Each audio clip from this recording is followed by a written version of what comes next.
All right, there we go.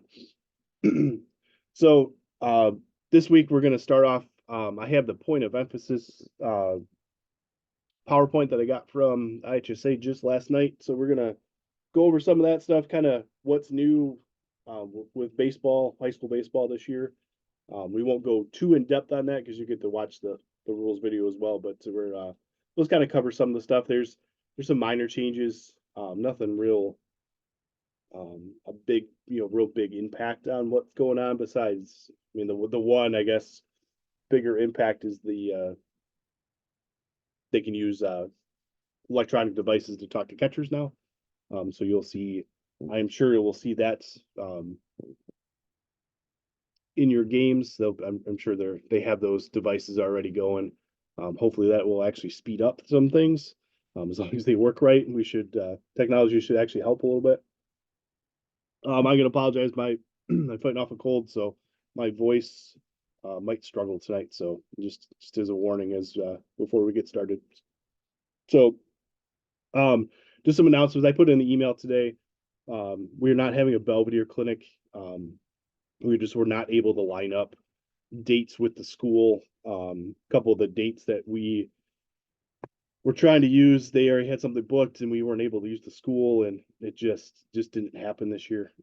We apologize for that, and that's something we'll look at bringing back again next year, but just didn't work out this year. Softball guys, I was the last one to know that we're having a softball clinic at Wheaton. So we are going to have that. So I think it's David Taylor is the clinician. Somebody can correct me in the chat if that's not his name, but I emailed with him a little bit today, and he will be running a softball clinic in conjunction with our baseball clinic at Wheaton on March 2nd. Thank you to everybody that points out every single mistake I make in my emails. I wouldn't know what to do without that. The first email I sent the first week, I put the wrong nights for these classes, and I don't know. I looked through that and proofread it 12 times, and I still put the wrong date for our biggest clinic. So this week was all correct. I didn't get any corrections from the grammar police or anything, so we should be good to go. Registration is on that email, and go ahead and get signed up. The promo code, if you remember, is FVB 2024. That'll give you free registration, so you don't have to pay for the clinic, even though you're a member like Jeff Linforth did this year. So our format here will be kind of topic of the week a little bit, and just topic of the week this week will be point of emphasis, but we're going to kind of try to keep a theme to the discussion, and then we're going to the best way for me as an umpire is to see plays and try to get a ruling on that. So that we're going to see a lot of videos. I've been trying to collect throughout the year that would be good for trainings like this. So I think we got 5 or 4 queued up for this week, which should have some pretty good discussion down there. These trainings, if you missed one of them, I'm getting better at going to try to be better at recording them, and then they will be uploaded to our YouTube channel. We have a lot of older sessions like we used to do in Crystal Lake on there, and and we also have some of these sessions I believe on there as well. I'm going to try to go through everything I got and upload it there. Now that'll be your one-stop shop for any of our training videos. We'll try to get as much up there as we can, and that's where you'll find these videos week to week, instead of sending, because we're putting them in Google Docs and sending links, and then you don't see that, you don't get the email, or you lose the email. I think just putting it on YouTube will make life easier for everybody. So that link to the YouTube channel is there. Otherwise, just search for me, my email, amccormick99@gmail, and you'll see my Facebook channel pop up, and there'll be a playlist with FVB videos that you can access. Any questions on anything before we get started? We can kind of do a little Q&A if anybody's got any pressing questions. Otherwise, we can jump right into the point of emphasis slide. our slideshow.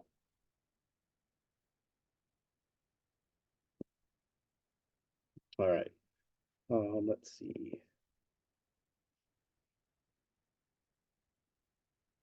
I don't remember how to use this.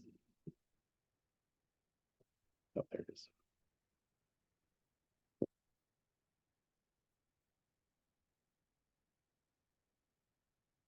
All right, everybody see the slideshow? All right.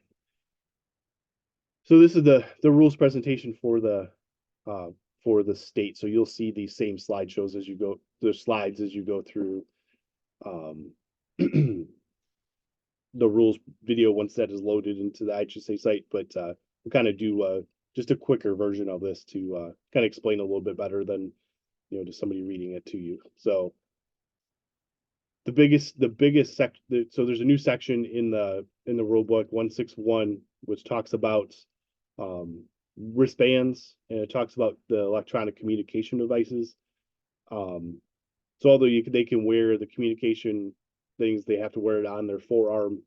The play sheets and stuff have to be on their forearm. If the pitcher has to have it in his non-throwing hand. um, and then this talks about electronic communication too. Um, so a pitcher can wear it on their non-throwing arm, but it can't be white, gray, or distracting. They're most of the time they're black, from what I've seen. So just be aware that those, I think last year was when we had the rulings on they couldn't wear it on their belts and all this stuff. So it's got to be on their forearm. It's kind of like at least back when I worked football, all the wristbands had to be between the wrist and the elbow. And that's kind of where they're going with this as well. That's just another picture of it and where they can place them.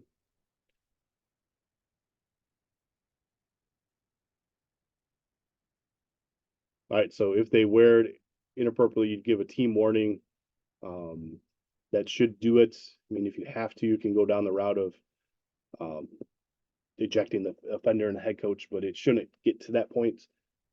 There are, use your game management tools before you get to even the first offense, giving a warning. Like, just remind them if you see it and try to handle it.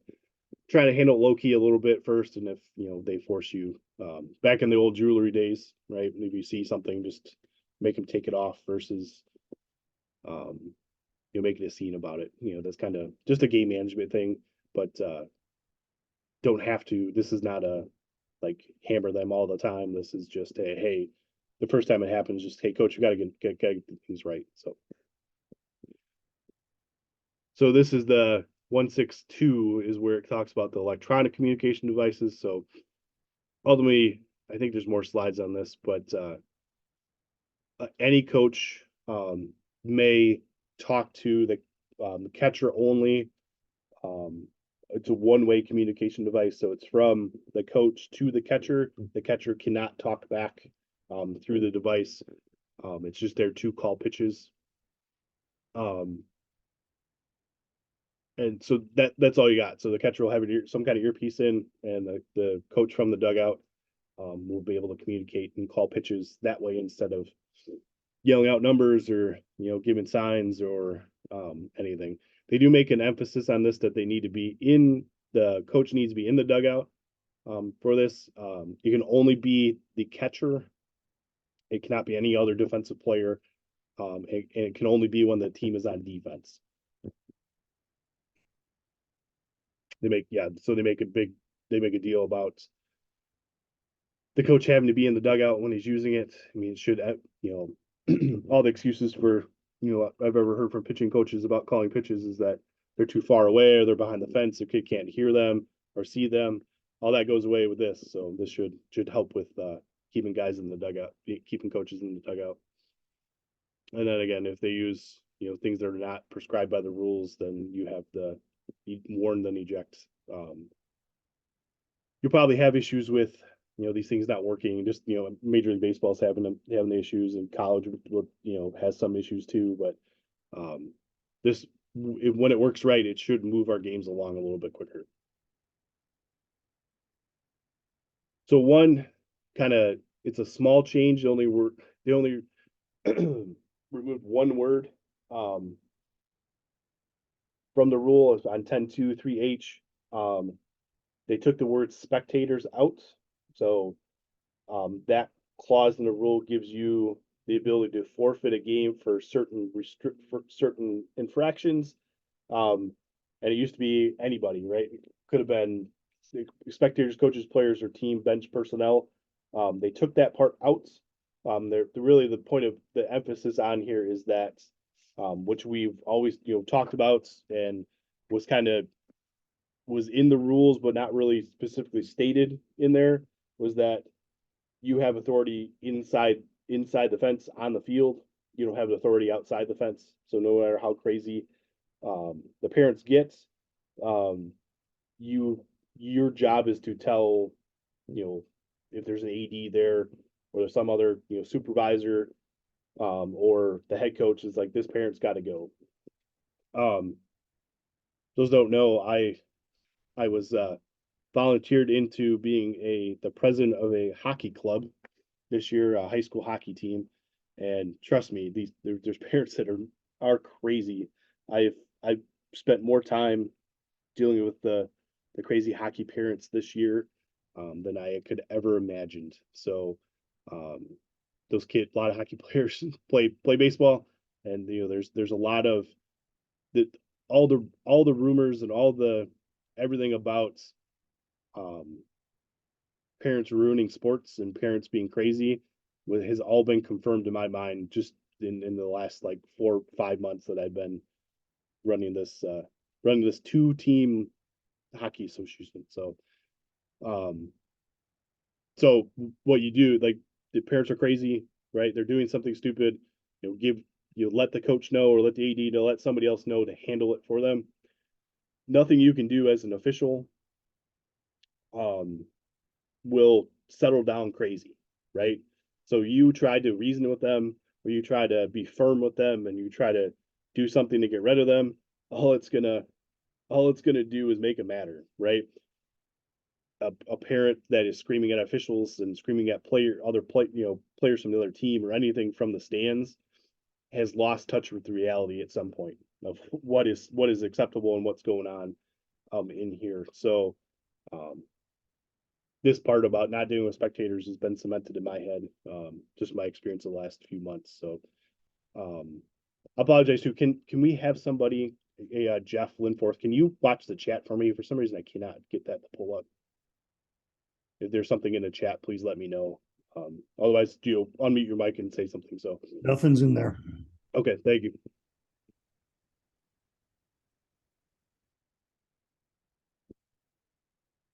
All right. All right. So point of emphasis for the year is malicious contact. Um, for those of you that, if you are on TikTok or watch Instagram Reels or any of that stuff, there's a TikTok page called Umpire Hate, I think is what it's called, and they'll do they'll show a video and be like, this umpire blew this call, right? And you'll see it and be like, no, he didn't. He did everything right, right? And a lot of them are kids, people just blowing up a catcher, right? They come in, shoulder to the chest and blow the kid up, right? And you go to the comments and it should be simple, like, yeah, that's most of the contact, he's ejected, right? There's not. So the first 15 comments are, the catcher shouldn't have been there, right? You know, these kids are soft and all these things. And then the 16th comment is from somebody who knows the rules and says it should be an ejection. And then there's 35 comments telling them how they're stupid and they don't know what they're talking about. So those comment sections are real people, or most of them are real people, and they're coming to baseball games and they're in the stands and they're coaching travel baseball teams or helping out at least. So it just cements again that they don't understand the rules of the rulings around it. And put that on top of that, they're crazy enough to yell at somebody that the grandma on the top row doesn't know the rule, but she's not screaming at you. Um, you get those two things together: misinformation on what the ruling is and the craziness will cause a bunch of problems. So if you want some entertainment, go to TikTok or Instagram and look for umpire hate and have uh, have a heyday with people that don't know what the hell they're talking about. So their point of emphasis is malicious contacts, right? Um, I know they talk when they ever talk about malicious contact. This has been a point of emphasis at some point before, and they show a tag, right? Um, I personally have a hard time feeling like where this tag is. In this situation, they put the picture in. You guys can't see me pointing at my screen, but um, this play, it's a bad throw. Look to me, it's a bad throw at first, and they're trying to tag. It's gonna be really hard to get you know, a malicious contact on this. Where I see like on a tag play where there might be, something that's malicious contact is, the kids dive. There's a throw at first, the kid dives in, he's safe by a lot, and all of a sudden the tag comes down and hits him in the back of the head, or just kind of just shady stuff that something. So that's on a normal tag. If it's part of the play and everything's moving, it's going to be real hard to get a malicious contact on that. So like I see this picture on here and it scares me that we're going to see, oh, he tagged him hard. A hard tag and a malicious tag are two different things, right? Um, so it's excessive force and or appears to be an intent to injure. So that's like on the pick off at first, and they bang the kid in the back of the head with a helmet. That's where you could probably get something there, right? That's the line of things that are going to happen. Regular plays, it's going to be in the action of the game, it's going to be harder to get something like that as a malicious contact. Um, the slide plays, this one, so the force play slide rule. I actually had this. Um, where was I at? I don't remember. It was a high school game, and so it was with the force play slide rule play at second, and it was the issue I had was kind of a coverage issue, right? So on that force play slide rule. So anyway, so we had a double. They were trying to turn double play, slow developing, and throw goes to the second baseman standing on the base, and he doesn't throw the first, but the kid slides in and um, hits the second baseman in the chest with his cleats and cuts him, and he's bleeding, right? So I was working the plate, my partner's on the bases, right? So that in my mind, I would use the story for that type of thing, like where like whose coverage is it, who makes the call. Um, but it is something to look for, right? Because we're looking for, on the force plate, we're looking for the direction of the slide. We're looking for, him sticking an arm out or, up in the air or sticking a leg out, those kind of things. But be on the lookout for this too. So if that cleat makes contact above the knee is kind of the guidance there, that's going to be where you could get it on here. It's hard to see, right?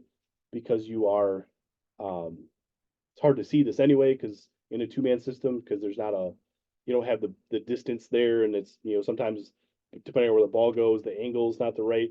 But I'd say I did, have this happen once, and it turned into kind of a cluster because on that play, me as a plate umpire, my thought was I only have coverage on this play once the throw happens, right? So now we don't have a throw happen. So I'm not gonna, so that is but what I felt it was my partner's call. So I'm not gonna jump over his shoulder to make the call, right? And it turned into a mess. And it was interesting. Um yeah, so yeah, you kind of look at this, but there's a chance for that slide in the second being malicious, besides sliding high in a shoulder or forearm into somebody. But you can, keep an eye out on this part of it. Especially if they put it in the rules video, then people see it and get ideas of what they're going to do this year. So there are plays where hard contact isn't malicious, right? That first the play from the other slide where you have a tag play at first base, right? Everybody's doing what they're supposed to do, but they run into each other, right? So there are times where there's contact without malicious contact.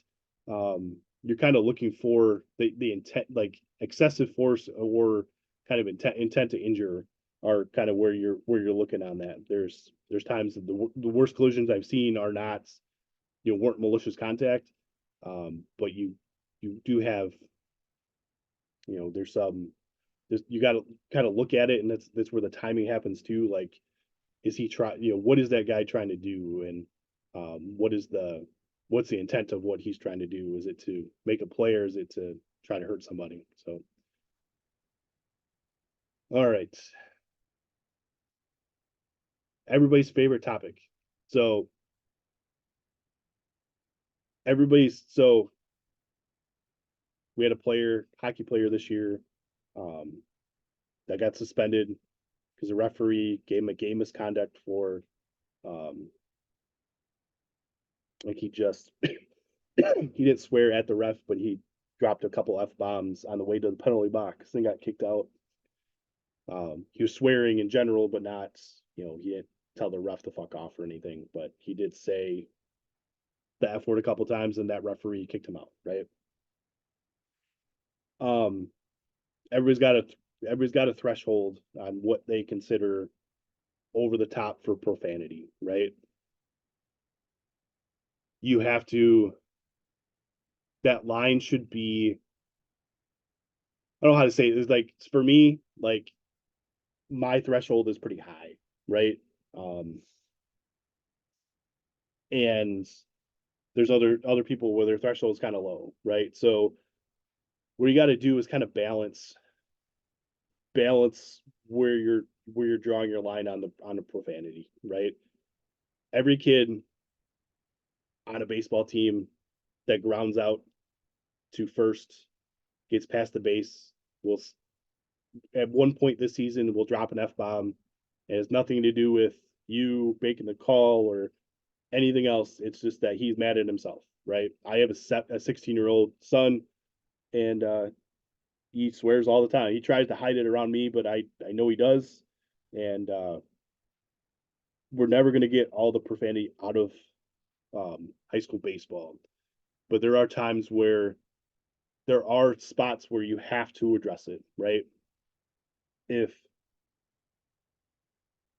it's it's an fu, or it's directed directly at you or another participant, right? That's where my line is, right? If it's just swearing in general and it's not directed or meant to demean or any of that stuff, a, a, a participant in the game, I let it go. But if it's directed at somebody, that's when you have to address it. That's my recommendation for you. Um, just working in a school as well. Like I work in Hiawatha School District, right? Little podunk town, real small school districts, and um, they're still you walk down the hallway and you hear it, right? You hear middle school kids, you hear high school kids, and it's kind of it's for no judgment on it, but it's part of their just how they talk, right? So kind of draw that you have to make this decision on your own and where your threshold is. I would just be careful at setting that bar too low because it's part of the culture of, I mean, hate to say like swearing is part of the culture of the game, but it's accepted part of the game for the participants that are, the players and the coaches and everybody. And then you're going in there and you have to set the tone of what is acceptable and is not. I would unless somebody tells you to f off or like just directly straight at you, I would handle this with a warning if you want to go there first. But if it is egregious, then address it. And I know this topic, nope, not everyone's going to agree with me, and I don't feel like my opinion on this is way above everybody else's, but this has worked for me over the years. There's no rule change with this. This is just pointing it back out that it's happening. So just be aware that this is in the point of emphasis, so it might bring it to more of your attention, but it doesn't have to be. You don't have to address it any differently than you have in the past. I do see. I think I'll be able to get to the chat here. Lee Mauer's got a question. Yep. Yeah, let the coach. Yeah, it's easier that way. If a teenage kid, tells me to F off, like he's gonna get ejected, right? But if he says what the F, where the F was that, right, on a pitch, or that, like, that doesn't that's gonna get a warning for me to, hey, knock it off type thing, right? But not a you're out of here. I still remember I coached basketball back in the day, and one of my kids kind of got undercut, so he got a rebound, and his feet got taken out from him, and he fell to the ground, and they called a travel on him, and he said, "God damn it," to himself, but the referee heard it and teed him up. It's like, wow, that was like the extreme. Like, kid just fell on his back, straight on his back on the floor, and said that and got teed up, and that started my conversation with that referee. It's like, okay, like, is that, like, where's the line, right? Like, so I know what to tell my guys, because even back then it was 2005, 2006, like the same type of thing was going on. So set that bar, you know, set the bar somewhere, right? But don't set it too low, because I think if you set it too low, it's going to get you in trouble, and it's going to cause issues for you. I would say not get you in trouble necessarily, but it's going to cause issues for you.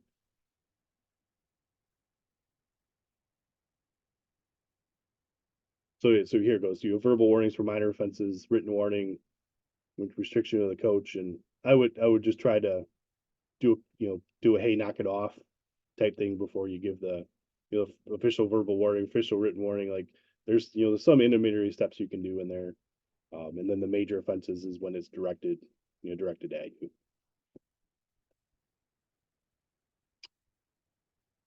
All right, so pace of play. There's quite a few things on this. I think this is NFHS's way to one last year to ward off the calls for a pitch clock, and not wanting to put the expense in, have schools put the expense in for a pitch clock. So it's, that's kind of the buzz topic, is the NCAA implemented a pitch clock, official pitch clock last year, I believe it was last year. And then MLB obviously made the best rules change in the history of Major League Baseball, and then put a pitch clock in for MLB. And this is just NFHS's response to that. There's always been, since the 70s, there's been a 20-second pitch clock for, I think, does it say, with I think it's with nobody on. You're supposed to pitch within 20 seconds, but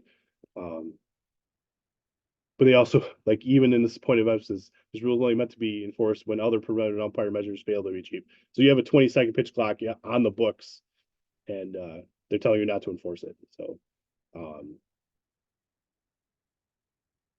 it's kind of just just what we've always preached, like, keep the game moving, remind them to get going, like if they're going slow, don't take a stopwatch out there. Like, I don't think you need, or if you do take a stopwatch, it's just for tracking between innings or something. Just kind of keep an idea on there. There's no hard guideline now, and hard enforcement wanted by any of the governing bodies from NFHS on this stuff. They just want to make you aware that this is kind of the coming down the pipeline type thing. But I'd be surprised, kind of equate it to other sports, that baseball, NFHS baseball, is going to approve a visible pitch clock for baseball before they put in shot clocks for basketball. That's my prediction. So, and then the other rule is that it's a minute and 20 seconds between innings. between half innings is there as well. Um, that's just a, kind of a guide, right? The rhythm is going or not, on those things. And right now we don't have a mechanism to really, really get it going because they don't want you timing it. They just want you to be aware of the time it's taking, which I think all of us are. I mean, the culture is, we get paid a stipend, right? We want to get through. We want good games and quick games, and you do play a part in there, but you are it's almost like a cheerleader to get people going, right? Like, hey, let's go, keep them moving. If they're when the pitcher's ready, you're beckoning the batter, you're letting the batter know when there's two pitches left. Like there's a lot of things you can go and make sure you're counting warm up pitches. A lot of things you can do. It should just be part of your routine between innings. That will help this and without having the punitive measures that come along with having a pitch clock. But I think eventually it'll hit at high school baseball, but I think I would guess we're still 5 years away before something actually happens. But that's just my guess. This is another pace of play thing. These are all the rules of why a batter can leave the batter's box. So it's swinging a pitch, force the pitch drives them out, drag bunt, pitcher or catcher fakes attempt at a base, pitcher leaves the dirt area of the mound, member of either team requests the granted time, catcher leaves the catcher's box, catcher does not catch a pitch ball, right? So these things are the only reasons that why a batter could leave the batter's box, right? So this is a very much a reminder, right? So kid steps in, takes their first pitch, for a ball, and he's both feet out, adjusts his gloves, looks at the coach and say, "Hey, 1 foot in the box," right? And then I don't know if you can see on the camera, wave my arms like, "Hey, back in the box," so they know what I'm saying to him, right? And most of the time is, "Oh, sorry, blue," and then they're back in, right? Just remind. You can call a strike when they step out. I would use that only um, as a last resort. Um, Most of the time you can solve this by, hey, stay in the box. I need 1 foot in the box. They know that, and they just need the reminders to get them to do it. But there's prescribed where you can call a strike if they do continuously do this, but make sure that there's some kind of warning given before you do that. So all the stuff that we just talked about. Um, so yeah, so you can see here too with the the delay tactics, right? Pitcher struggling, and you just you see the coach send some kid to the send a kid to the bullpen, and then all of a sudden we're waiting, and then all of a sudden the assistant coach goes out there for a mound visit, or aka coach goes out there for a mound visit, right? Um, you can break those up pretty quickly when they do happen. Is to just understand what's going on with the game, and they're allowed to have their conference, but you don't let them just sit there and talk and talk and talk and try to delay the game. When you break up this, I think is good discussion on how you break up a conference as well. For me, I look for the coach in the group, right? I walk down and around the opposite side, and I stand in the huddle facing the coach, right? That way, I don't interrupt them. I don't say anything, but my presence there tells them, "Hey, it's time to go." Right? Um, if they don't stop talking, it's like, "Hey, all right, guys, time's up. We got to go," and then then move on. Right? But most of them will understand that. Don't come up behind a coach. Um, don't stand next to him. Come around so he sees you, right? Because he could be mad too, right? I've had that a couple times um where a coach called time to yell at me, right? That they're gonna their whole point out there is to have that interaction, right? And you want that interaction to be face to face and not, you walk up behind him and then he turns and starts he's in your face yelling. So you just get again, walk wherever he's standing, just walk to the opposite side of the huddle and just, make eye contact with him and let him know you're there. And then, usually usually by the time you get there, it's gone. But if they're still out there, that'll let them know that it's time to go. And if you see that they're just trying to slow things down to get a picture ready, go out there a little quicker. Like, don't give as much time because they're not. That's the only reason they're out there is to strategize on that. So. All right, that is it. Besides all the commercials on here. So, any questions on what we just talked about? There's not a lot of hard hitting stuff there, but kind of what's if you get your mind into what the high school is asking for and what we're going to see this year, what the video. So, kind of a preview for you.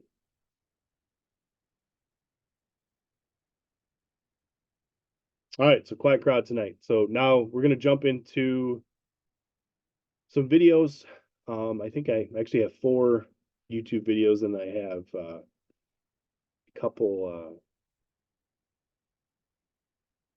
I have a couple from Facebook as well. I don't know how well those are going to show on here, but we'll go through these. We'll watch it a couple times through. I'm going to hold on here. I'll put it in the chat in case any of you are having. If I can find the chat again. Put them in the chat so you can follow along on your own device in case this isn't coming through the share here. All right, we'll watch it a couple times and then go ahead and give your ruling in the chat. And then we can discuss that, or if you want to unmute your microphone, and we can talk about it as well. So this first one is it's actually a rules difference between pro baseball and high school baseball, but it is a rule change and something that whenever there's a rule that's different between the rule sets, especially if it's a rule change in OBR or pro rules, that they'll translate that stuff down to what we do, and what we do can be different on here. So we'll watch this one through.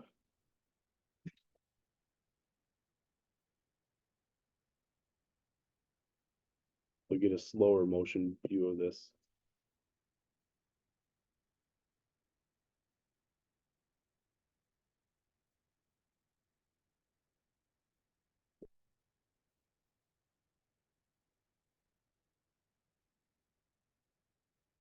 Everybody catch that? I think this is the better. The initial call is a foul ball, I believe.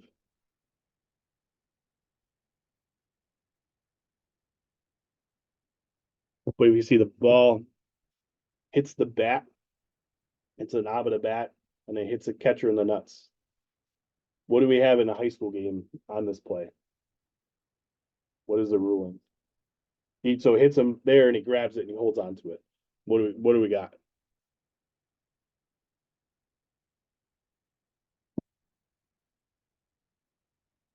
I'm gonna make one of you answer this question. So who wants to be the tribute? We got one foul ball. We got foul ball, or do we have an out? Who's got an out on this play in high school? All right, so we got mostly foul balls.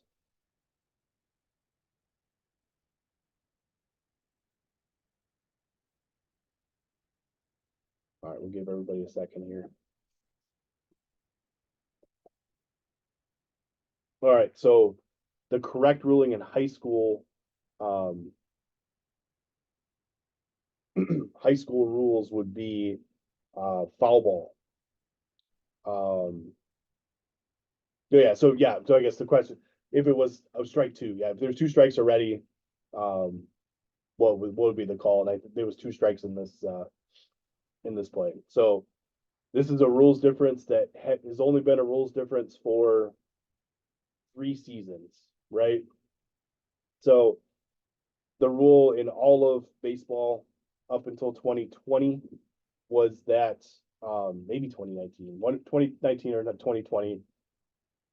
All of baseball was if it hits the bat it goes sharp and direct to the catcher's hands. Like Ken said in the chat, goes sharp direct to the catcher's hands, and the catcher secures it or catches the ball. Then it is a foul tip, right? So if it's strike three, it's if there's 2 strikes, then it'd be strike 3. So before, even with high school now, right? If this same play happens, right? Except for after it hits the bat, get back to watch it again. So if here it hits the bat, hits the catcher's glove, then hits the catcher in the nuts, and he secures it, right? We have an out, right? It's a strike. If it's 2 strikes, then it would have been strike 3, right? That's still the case in high school. In OBR, it was the case before 2019. The same thing, the same ruling. Pro rules, they changed, the MLB changed this as a rule change. It was kind of to me, it was a subtle rule. I completely missed it until I saw it last year, right?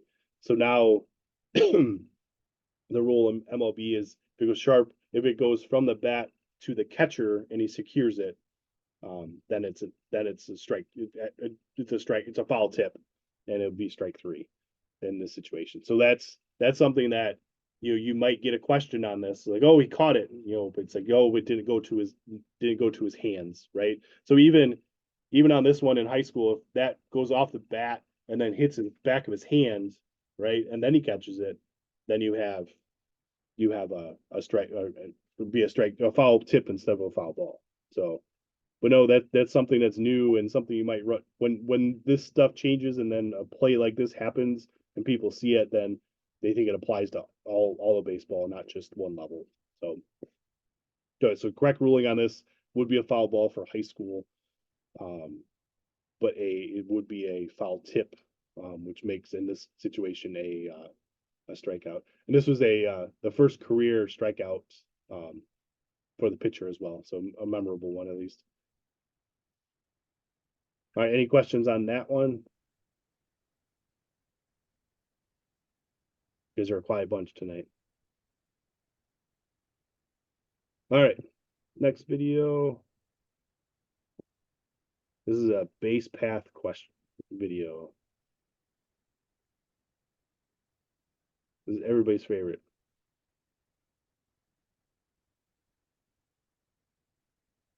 Let's get to the actual play.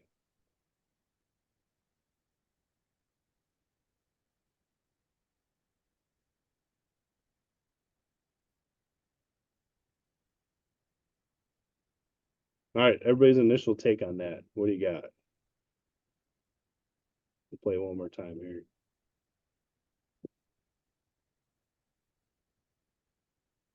Oop, let me get a full screen here.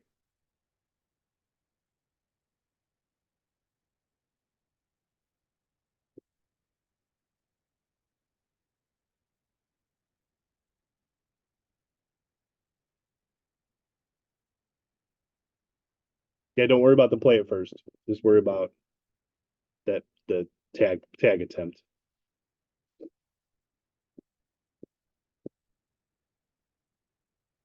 All right, so I got a bunch of out of the base path. Okay. So somebody explain, you can if somebody wants to unmute or put it in the chat, what are the determining factors you're going to take if you're officiating this game to say if he's out of the base path or not? Like what are the cues you're looking for? If a coach comes out to you, what are you going to say to him on this play to explain to him on why you're making that ruling, right? So I think in my head there are just 1, 2. Hey, Alan, it's Dale. He took a path closer to the inside of the infield, so he did not deviate more than 3 feet from his already established path. So I have him safe. Okay.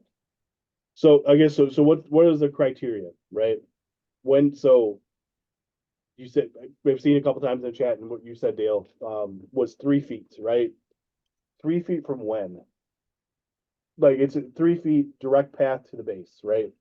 So when does that start? When does that restriction start? It's at the time of the attempted tag. Correct. Yeah. So on this play, right? So as you're watching these plays develop, right? You got to say when does this become a tag attempt? At what point? Is it then? Is it before? Is it when he fields the ball? Like when are you going to say on this? Like when does that tag attempt start? I think for me, it's when the fielder kind of puts his foot in the ground to move towards the runner with the ball in hand. As soon as he's making that move in, then that's an attempt to tag for me. Okay. So I'm gonna try to pause it right on the time. So not when he fields it, right? So like now, right?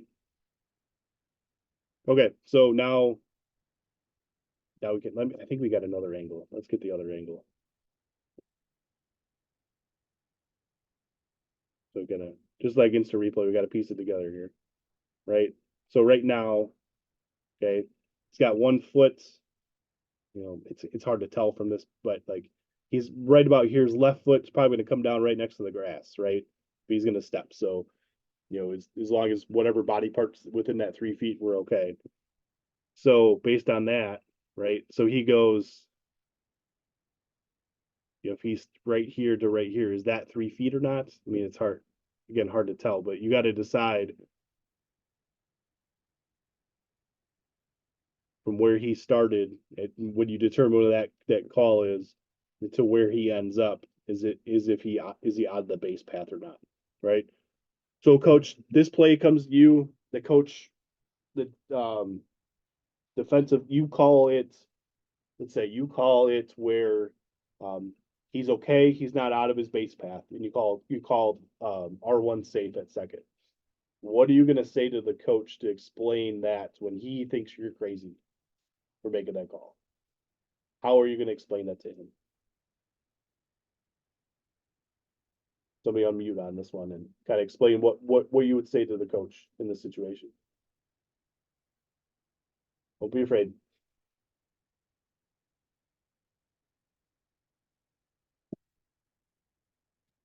Jeff, All right, I'll go.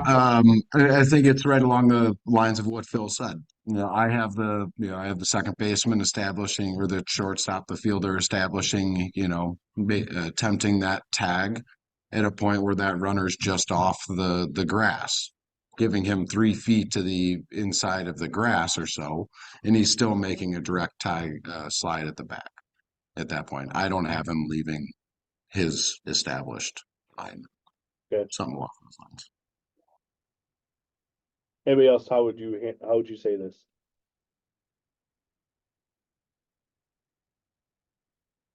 Jeff Lidforth, how would you handle this one? How would you explain this one? He's out. He is out of his line. Everybody in the ballpark sees him. And I'm not gonna come up with an argument for how he's safe. So I don't have him just safe. not on this one, but like you have a play where the coach thinks he was out of the base path and you don't have it out of the base path. How are you going to explain that to the coach? Coach, explain? Coach, in my judgment, I've got him within his legal 3-foot line to his base path. And it's going to be a short conversation. In this example right here, I don't agree with it at all. He ends up on the infield grass. Everybody in the ballpark sees that. So that's my follow-up, right?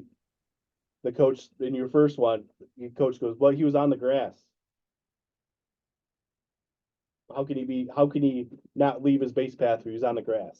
What's the response to that?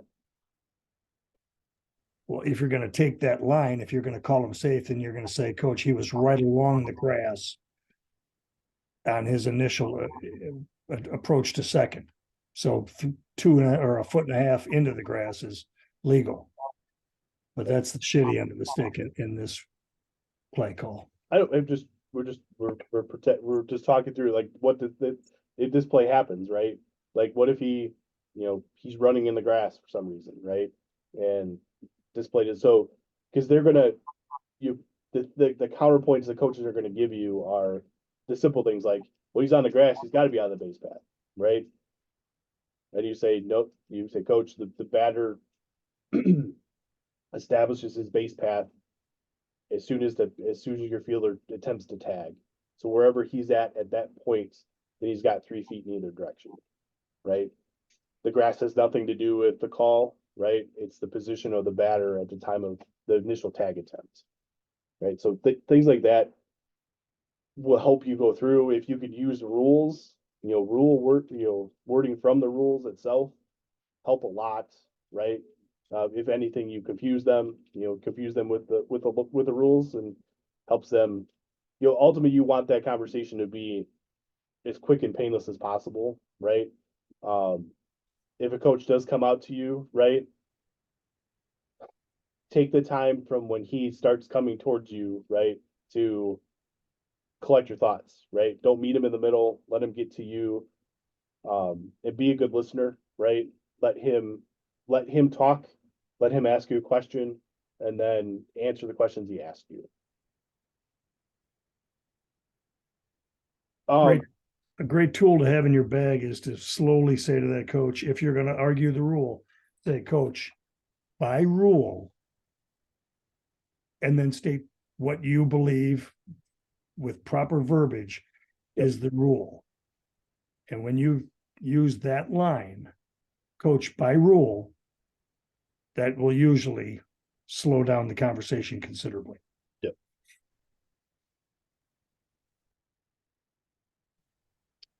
Question to ask you, honestly, and this is solely because I literally just had this situation appear this past season. The 3 feet on each direction of the base path it starts basically on like the back end of the baseline of the baseline, correct? Like where does that baseline usually start? I guess is my question. It has everything to do with the position of the runner when he's being tagged, right? So on a tag play like this, the runner establishes his base path. So I guess the like classic example of this is the skunk in the outfield play, right? Where R1 takes his lead off out in right field, right? To confuse the defense, right? He's allowed to go all the way out in the outfield, right? And as soon as they make an attempt on him, he either has to run directly to second base or directly to first base, right? And he has 3 feet in a direct line to the base. So as soon as a tag attempt, like we were talking about on this, as soon as you say that there's a tag being attempted by the fielder, which is probably right about there, right? That fielder has 3 feet in either direction from where he's at to be legal, right? From that 3 feet from a direct line from him to the base he's going to. Right? The actual lines and everything don't matter unless we're talking about the running lane, which is another rule change for MLB this year. The running lane starts 45 feet from home plate, or the halfway point between home plate and first base, and then it is a 3-foot path that the runner must use as they're running to first if there's a play happening on them, right? The running lane has nothing to do with tag plays, though, right? It's only on a thrown ball, from the area behind the runner, from the catcher, pitcher, third baseman if he's in. So the actual lines on the field have nothing to do with tag plays and establishing base path. That makes sense. Does that answer your question?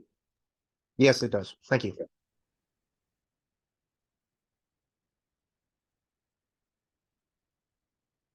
Yeah, it's 3 feet. It's a step in the lean, right? Like it's hard. It's none of us have tape measures out there, but you could try to figure out what is, and usually most of the time it's obvious, right? They're running way out and they're making it easy for you. It's the ones that are that are borderline. So, any other questions on this play?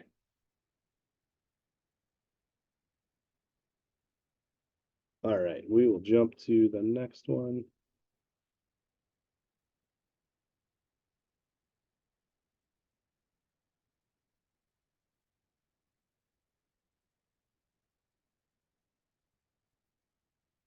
All right, so this play is you're looking, is there obstruction or interference? Okay, the interaction between the shortstop and R2 is where we're looking on this play.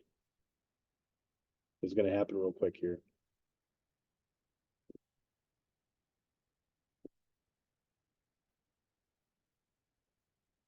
Of course.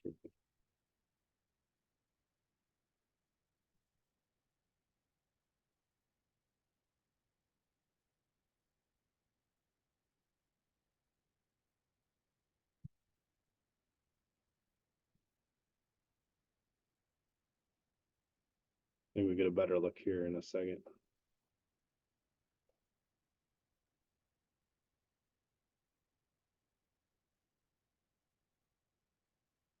Here we go.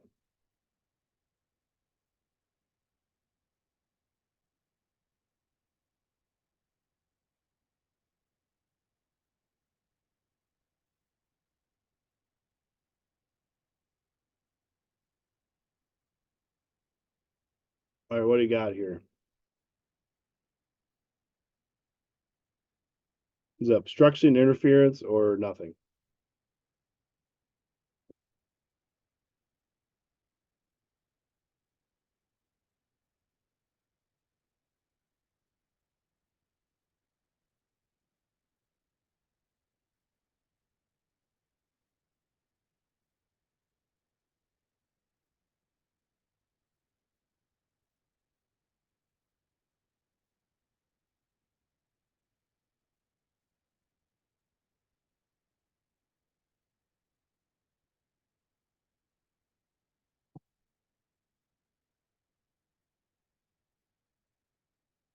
Run it through one more time. Go ahead and start putting it in the chat. What do you got?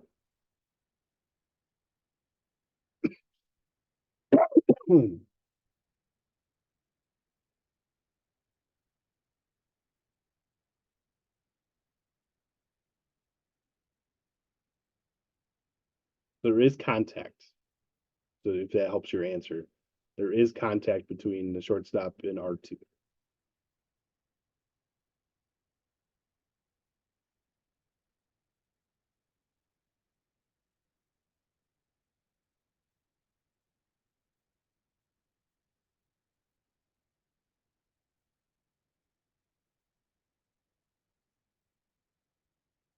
All right, we're gonna have some people explain. Okay. So for those of you saying interference, how do you explain? So what do you, I guess, what do you need to get interference on this play? Like, so that the ball's hit up the middle, right? And what criteria do you need to be able to make an interference call on this play?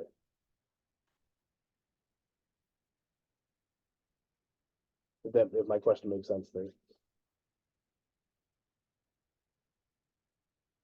We do have contact, right? What other criteria do you need to be able to call for the runner to be able to interfere with the fielder's attempt to field the ball, the shortstop ability to field the ball?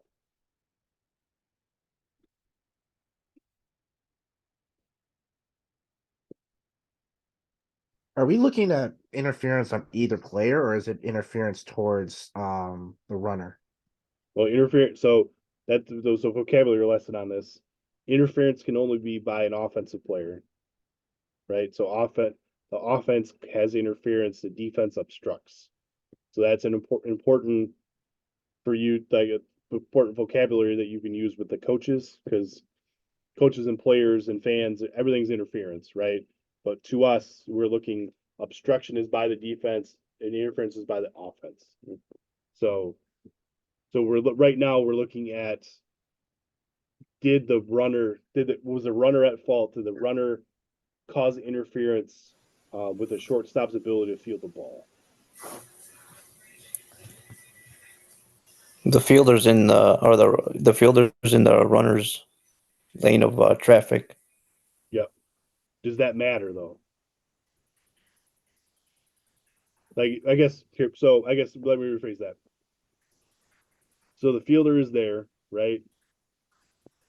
Can he be in the runner's path? What if he's attempting to field the ball? Right? I guess that's kind of a question we can answer too, right? Is the fielder, who has the right to be in that spot, I guess, right? So when they make, maybe that's a better way to explain. So when the two players collide, who has the right to be in that spot based on where the ball is at on this one? So let's see.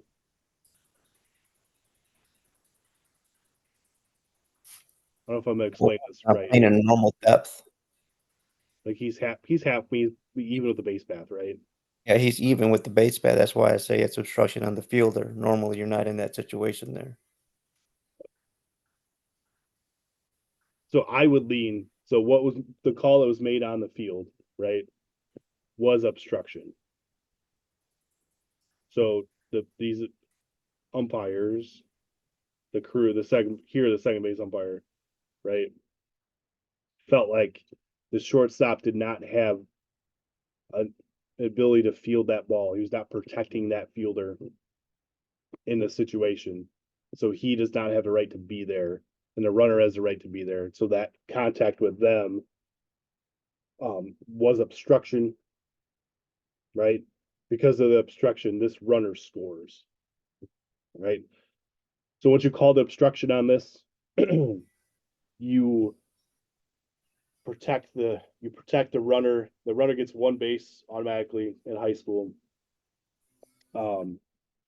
He gets third, and then he can get anywhere.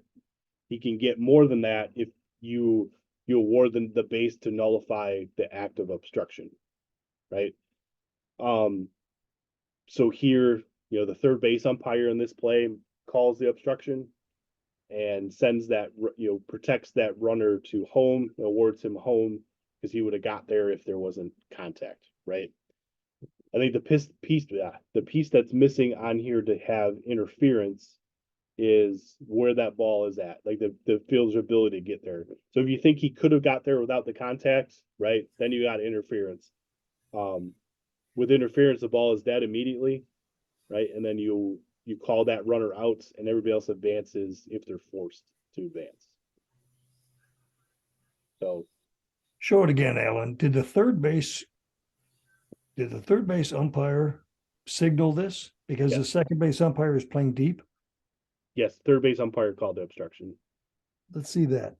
I don't think you see him in the screen, but when they're awarding the bases, you see. So no signal by the second base umpire. Here, maybe does he? No.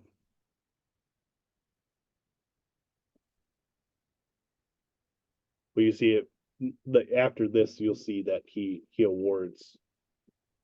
They're not going to show it on this one, but yeah, it's the third base umpire that makes the call. So I guess in which case on a two-man crew, ideally, whoever's behind the plate would see that when you would let the play go through, and then when it's dead, you allow the obstruction, correct? Or do you call that right away and it's automatically dead? So if you're calling obstruction, you verbalize the obstruction. Does the play still go on, or is it Yes. automatically dead? Yeah, it's a delayed dead ball. So you say that's obstruction, right? Nobody's going to hear you, but point and say that's obstruction. When the play ends, right? You call the play ends, everything action is done. Time, we had obstruction by the shortstop. Point at the runner, say you score and you're safe. Home plate umpire actually signals to it if you see it. Yeah, this would be more than likely be the plate umpire calling this call because a hard hit ball like that, I think where are the runners at the start of the play? R2? Where's the bases loaded? Second So- and third. Yeah, so you'll be in B But the hard hit ball like that, you get a better look at it. A lot of times, if you're in C, you're not going to be able to see and turn around and see the whole play develop. So it'll be the plate umpire calling that. It's a shared call. If you see it, you can call it, but the plate umpire will have a better look at it. You'll be able to see it because he's seeing the whole thing. So Alan, the runner that was tagged out at the plate, I think his last name was Hoskins by the Phillies. Did they rule him safe then and protect him? They did, yes. So the question I think Brian asked, if he didn't touch the plate on this, I don't know if he does, but say he didn't touch the plate. He doesn't touch the plate. He would, if they appeal, they can call him out on that. If the obstruction was on the catcher and because the catcher obstructed, he wasn't able to touch the plate, then you wouldn't give that appeal. Because the obstruction caused him to miss the plate, but if kind of a crash play or whatever. But on this play, like he's still responsible for touching the plate. So if they do appeal, you can get him out. You get obstruction between second and third. We're going to protect that runner to a minimum of third base. Yes. And now he's out by 40 feet at home plate. Does that influence your decision? But you gotta look at the contact, right? How much did that slow him down?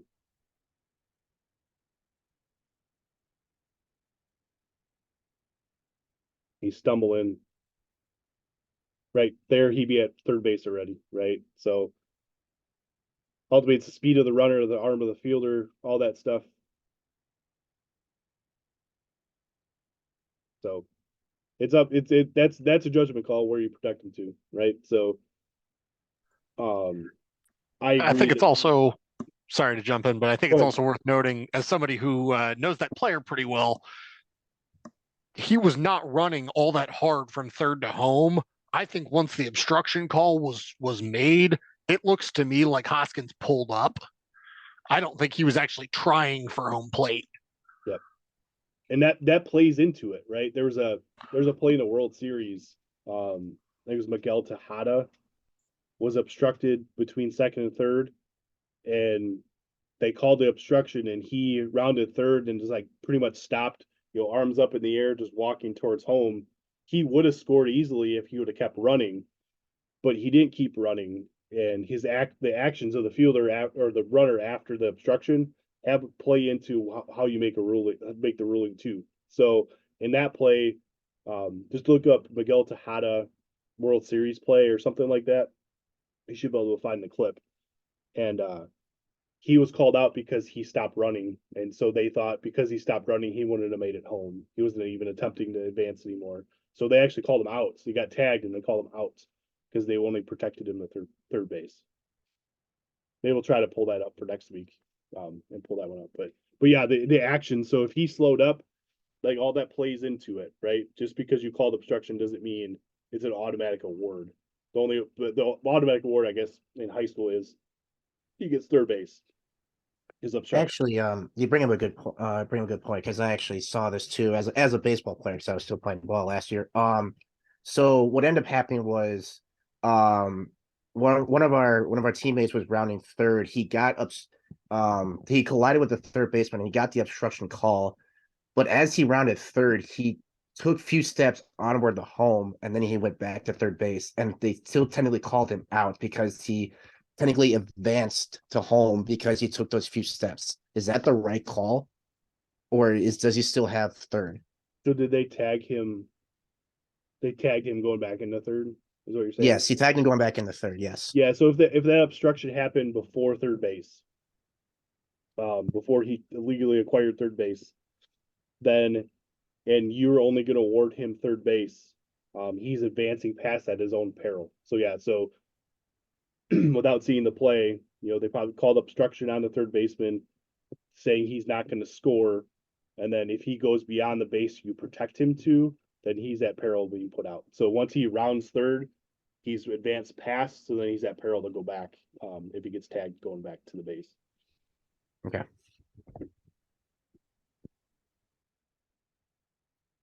All right. Any other questions on this one before we jump to the next? video. All right.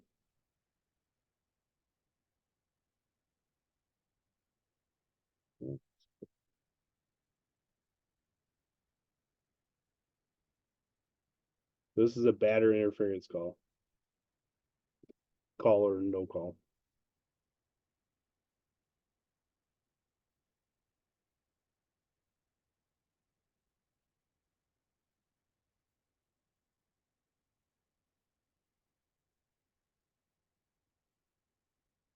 Show replay.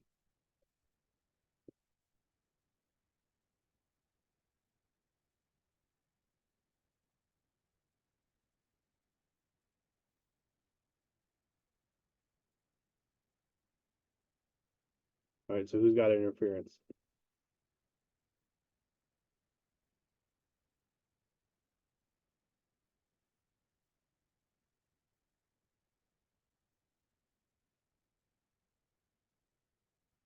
What is the so on this play there's 2 outs. So who would if there's 2 outs, who is out? And if there's less than 2 outs, who is out?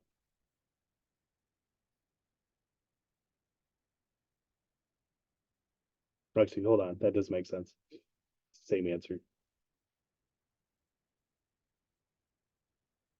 Hold on. We'll get into this here. So let me collect my thoughts on that before we go. So what is the criteria? Like we got pretty unanimous here that the batter's out, that it is batter interference. Where's the play at? Sorry.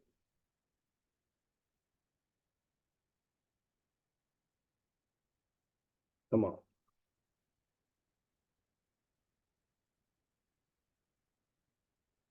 So what's the criteria for this to be interference? What did the batter do wrong here to cause this interference call to be made?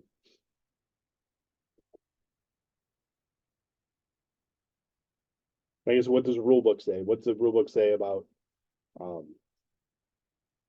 batter interference and what triggers batter interference?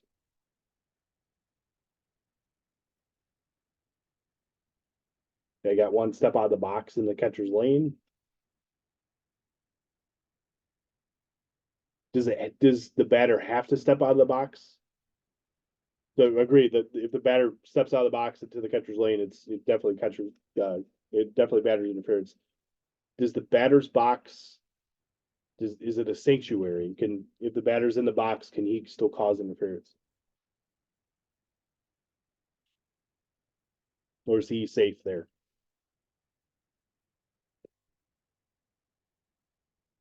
So Edgar, are you saying so are the no's no, he can't interfere, or no, it's not a safe haven? I guess I kind of asked that both ways.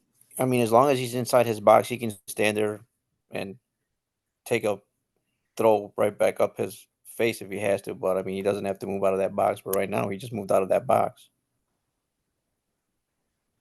Okay, so like opposite. So let's say it this way: ball's in the dirt.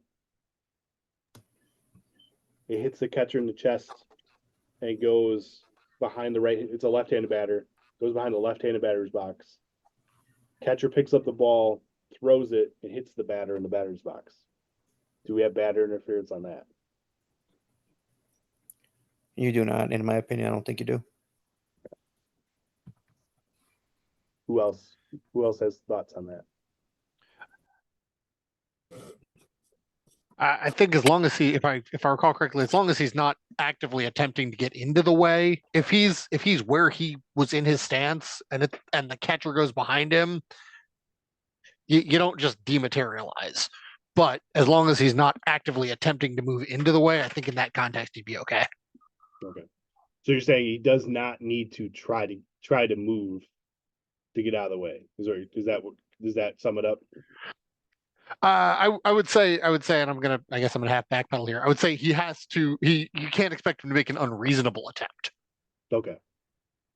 Yeah, I can agree with that. So normal run of the mill batter interference, right? So we're kind of getting to the weeds of, kind of the third world plays here, but so if the batter does something to interfere with the catcher's ability to throw or attempt to make a throw, to retire a runner, right?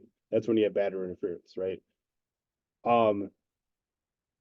It could be so most of the time on run of the mill batter interference type calls, right? The batter being in the box, he's okay, right? He doesn't have to disappear like we said. But he can do things while he's in the batter's box to interfere, right? So we have a pitch, say it's on the inside corner, just inside, right? Batter is right on the batter's box line, and he leans his body right over the plate, but his feet are still in the box, so he's legally in the box, right? But he can still move to interfere with the catcher's ability to throw. So 95% of the time, the batter just being in the box, he's not going to be called for interference, right?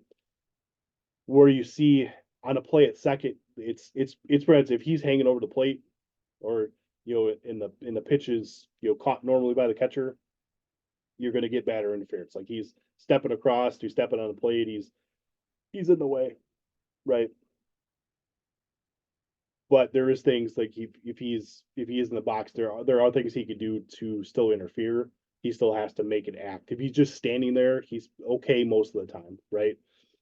Where you're going to see, where you see the play more is a play at third base, where a left or right-handed batter is in the way on a steal at third. He's in the path, right? Just because it is, right? He's there, right?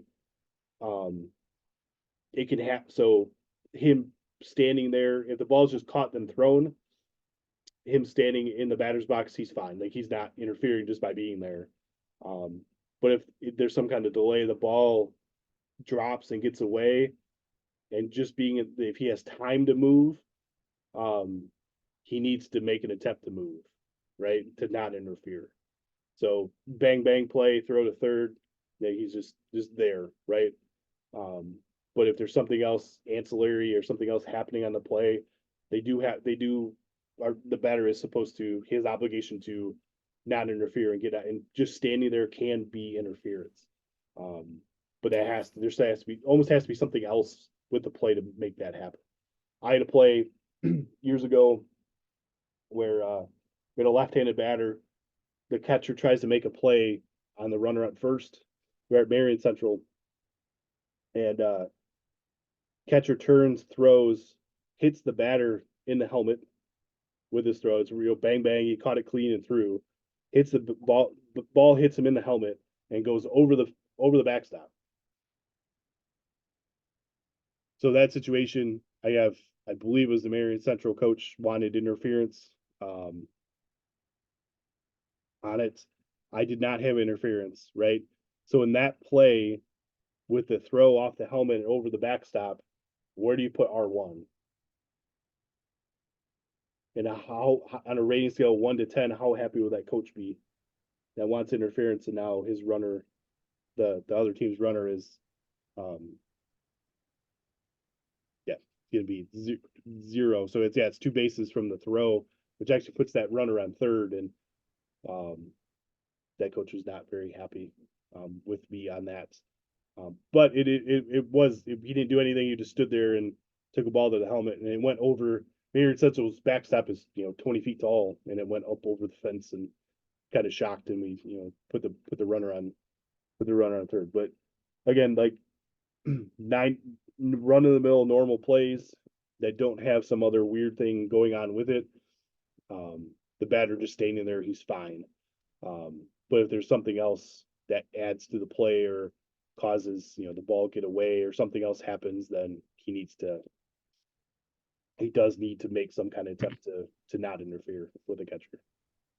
Alan, can you clarify who's out with less than 1 out or less than 2 outs and with 2 outs again? Yes. So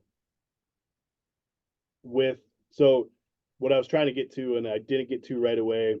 I think in the video we have 2 outs, right? So normally, as a rule of thumb, if whoever interferes is out, right? So in a batter interference situation, the batter is out almost all the time, right? But there's very few exceptions, right? Where I was trying to get at, and I didn't get at because my brain's still working to get on baseball shape here. If this was strike, so there's less than 2 outs, right? If there's less than 2 outs, and this was strike 3 on the batter, then you have the batter outs and R2 out on this play. So the outs don't matter unless it was strike 3 on the pitch, right? So the penalize that you can't call the batter out twice, right? So he's already out for strike 3, and now you're calling, you got to get somebody else for the interference, right? So I guess the number of outs don't matter. It's if it's strike 3 or not that matters. So strike 3 on the pitch, you call a run. There's less than 2 outs. You call a runner out, the one that's being played on, and the batter's out for strike 3. The other exception is if there's batter interference on a play when a runner is trying to attempt to score from third base. In that situation, you call the runner out and the batter stays in if there's batter interference. That's the one exception on there. With less than 2 outs, if there are less than Correct. 2 outs. Yeah. So really you're giving the bigger penalty, right? So if there's a runner stealing home and you have batter interference and there's 2 outs, the bigger penalty is to roll the lineup over, right? Or roll it, this batter's, the time at bat is over. If the runner's trying to score and there's less than 2 outs, then the bigger penalty is to take the runner off at third and leave the batter in box. So that's the justification for that exception is there's got to be a bigger penalty. Otherwise, the batter just interfere on purpose, right? If he knows this guy's going to be out, and then his runner's still on third and he sacrifices himself. So they're trying to take that advantage away by calling it that. That's why there's an exception to that. So whatever runner, so Vince, whatever runner's being played on would be the one that's called out, not the one closest to home. So when there's interference on here, so the other exception that you got on the enforcement of batter interference. So we'll take this play, right?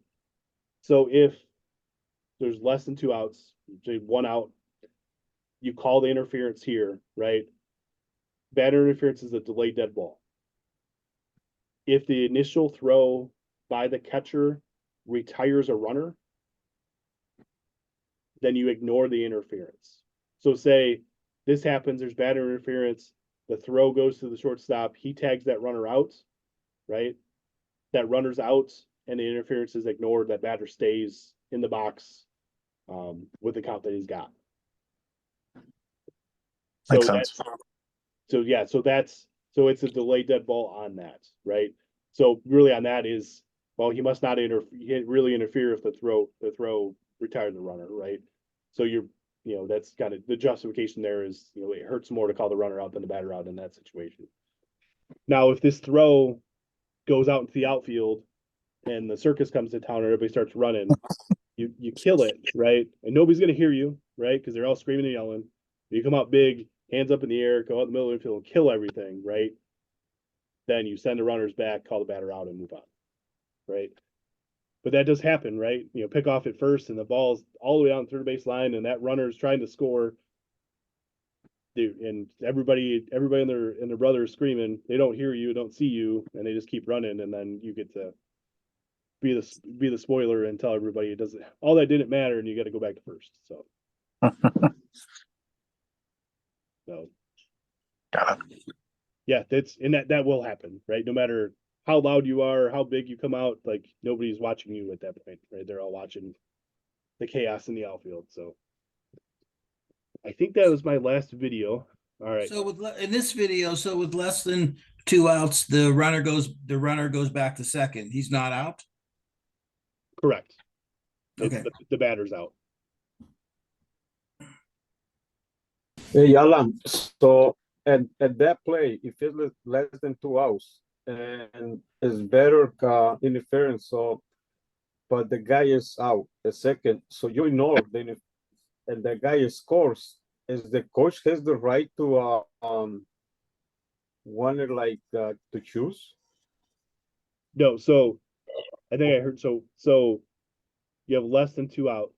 So say it again. So explain. So we have this exact play, right? But the ball goes into the outfield. Right. So as soon as that ball goes in the outfield, you kill it. Right, the ball's dead. The rule states that if the initial throw does not retire a runner, then the play is dead, and you call the batter out. Okay. So yeah, so there's no second throw and get somebody out and then get up.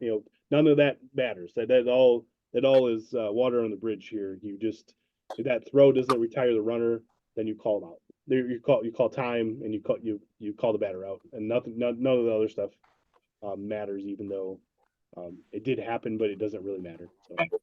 Okay. And if it's strike 3 on the batter, then that runner's out. There's an exception, I believe, where like that runner is standing on second base and somebody throws, right? Where there's an exception where you don't have to call the runner out, but in, let's say 99% of the time, you're going to call that runner out. Okay. Thank you. Yep. Right. Yeah. If the throw retires a runner, so Ken, your question, if the initial throw retires the runner, then the interference on the batter is ignored. Right. Yep. Okay, so did I understand if it was strike 3 on the batter, then you can call the runner out as well? Yep. Yeah, Okay. you will call the runner out. So in this play, you call him out. The only exception is if there was no chance of retiring the runner. I think there's an exception in the rule. It's a judgment call. Yeah. And your judgment should be get another out. Unless it's a third world play where like I want to get too deep in the weeds and I would just get an out get the second out on it. Unless that runner is 2 feet off the base when the throw happens, right? There's no chance that that catcher was even going to have a chance to retire the runner. Then you would leave him there. But if there's any chance at all that runner could have retired the catcher could have thrown out the runner, then you call the double play. There's a small window to not call him out, but I think the bigger window is to call him out. If that makes sense. And so yeah, the other part of it too is that you need a throw or an attempted throw. So if the catcher just catches the ball, the batter falls across the plate, and the catcher just stands there and doesn't do anything, then you don't have interference. If the catcher gets up to try to throw and stops because there's a batter standing in front of him, then you can get it. So you don't need a throw, but you need him to make an attempt to throw, even if the ball never leaves his hand. I think I must have missed this when you mentioned it earlier. So let's just say there's a runner at third in this case, and he attempts to throw a bat pick and the interference is called, but then the runner at third tries to advance to home plate. He still goes back to third. Yeah, all runners return to time to pitch.